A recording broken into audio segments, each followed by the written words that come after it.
नमस्कार. Leaf फॉरवर्डच्या reading टेक्निक्समध्ये आपलं स्वागत आहे. या व्हिडिओमध्ये आपण VCC कॉम्बो असणारे शब्द पाहणार आहोत. पहिला शब्द आहे ELDEST.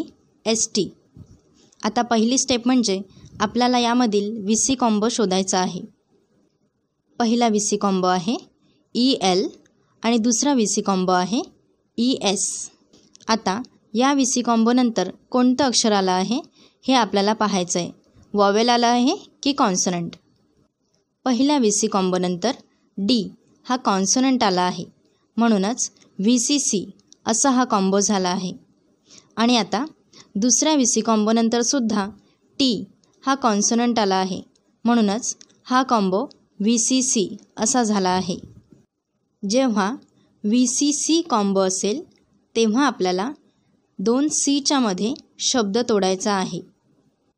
तर पहिल्या VCC कॉम्बोला आपण तोडणार C आणि Cच्या मध्ये, म्हणजेच L आणि Dच्या मध्ये. आता या तुटलेल्या शब्दाचा पहिला भाग झाला EL आणि आता आपण उरलेले अक्षर पाहूया. दुसऱ्या VCC कॉम्बोमध्ये आपण S आणि T मध्ये तोडणार आहोत. पण जर तुटल्यानंतर एकच अक्षर उरणार असेल तर यामध्ये तोडायची काही गरज नाही आहे. आपण आहे तसाच हा भाग ठेवणार आहोत. तर आता या शब्दाचे 2 भाग झाले, ELL आणि DEST डेस्ट. बोलताना आपल्याला हा पूर्ण शब्द एकत्र बोलायचा आहे. एल्डेस्ट. एल्डेस्ट म्हणजेच सर्वात मोठे.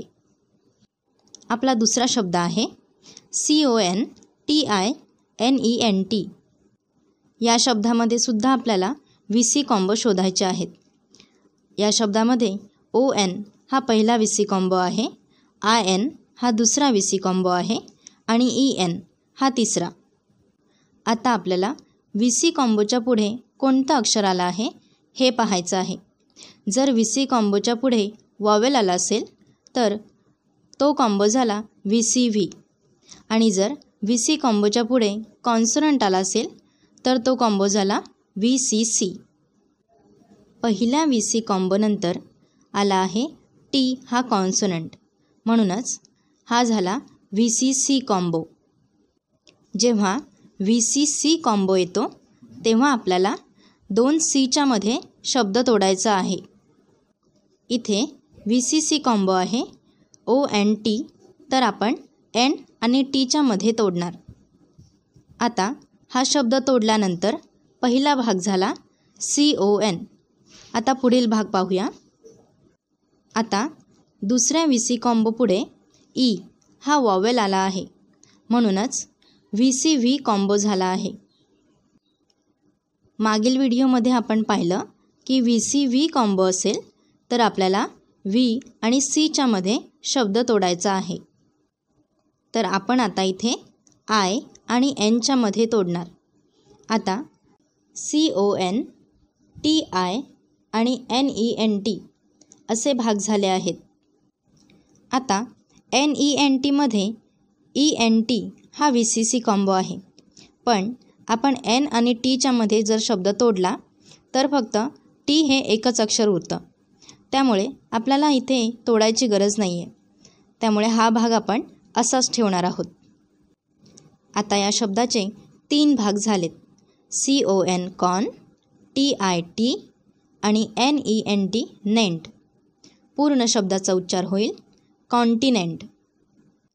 लक्षात ठेवायचं आहे, बोलण्याच्या वेळी शब्द तोडून न बोलता एकत्र बोलायचा आहे, कॉन्टिनेंट.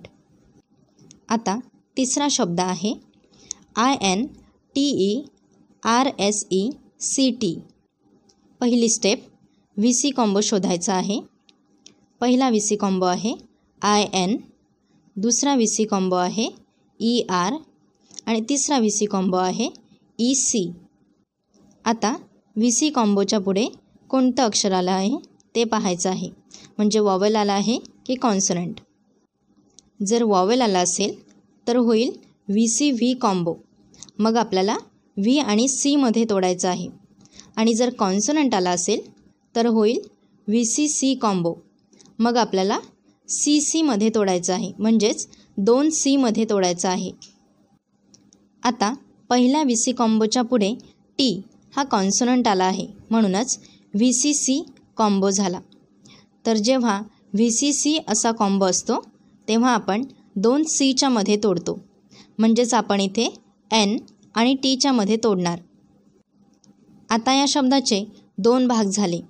IN हा पहिला भाग आणि उरलेले शब्द हा झाला दुसरा भाग. आता दुसऱ्या VC कॉम्बो पुढे S हा कॉन्सोनंट आला आहे, मग हा VCC कॉम्बो झाला.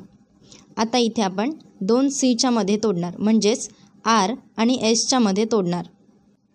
आता उरलेला भाग आहे SECT. आता VC कॉम्बोच्या पुढे T हा कॉन्सोनंट आला आहे. आता आपण इथे C आणि Tच्या मध्ये तोडणार, पण इथे C आणि Tच्या मध्ये तोडल्यानंतर T हा एकच अक्षर उरतो, म्हणूनच आपण हा भाग असाच ठेवणार आहोत. आता या मोठ्या शब्दाचे एकूण 3 भाग झाले. पहिला झाला इन, दुसरा झाला टर आणि तिसरा झाला सेक्ट. पूर्ण शब्दाचा एकत्र उच्चार होईल इंटरसेक्ट. तर या व्हिडिओमध्ये आपण VCC कॉम्बो पाहिला आणि या आधारावर आपण 3 शब्द पाहिले. पहिला होता एल्डेस्ट म्हणजेच सर्वात मोठा, दुसरा होता कॉन्टिनेंट म्हणजेच खंड आणि तिसरा होता इंटरसेक्ट म्हणजे क्रॉस होणे. आत्तापर्यंत आपण जे व्हिडिओ पाहिले त्यामध्ये सर्वात आधी आपण पाहिलं VC कॉम्बो, त्याच्यानंतर VCV कॉम्बो आणि त्यानंतर VCC कॉम्बो. महाराष्ट्र होतो इंग्लिश साक्षर. तुम्ही मागे राहू नका. लीप फॉरवर्ड विकसित टेक्निक्सचा वापर करून तुमचा वर्ग इंग्लिश साक्षर करा.